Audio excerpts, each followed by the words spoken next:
বাপের বাড়িতে জমিদারি করো দেখিয়া নয় তুমি জমিদারি করবা। কি গো মা, কি হইছে? বাপের বাড়িতে জমিদার গিরি কইরাইছে, ওর শ্বশুর বাড়িতে জমিদার গিরি করে। মা, ওর গর্ভে বাচ্চা আইছে, আর এই সময়টা একটা মায়ের জন্য খুব গুরুত্বপূর্ণ। তুমিও তো মা হইছ, তুমিও তো এই সময়টা পার করে আইছো।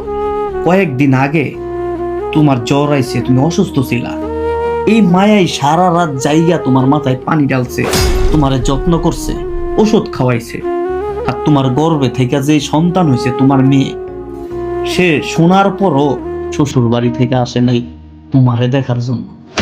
সেই তো তোমার সেবা করছেন না। বৌমা, আমি বুঝতাম পারি না বৌমা, তুমি আমারে মাফ করে দিও। আপনি যদি আমার কাছে মাফ চান তাহলে আল্লাহ আমার মাফ করবো না। আমারে যেমন ভালোবাসো, এই মায়ার আরো ভালোবাসবা, খুব খুশি হইব। আর সব সময় মায়ের চোখে দেখ। আচ্ছা রে বাবা, যাও বুকে যাও, মার বুকে যাও।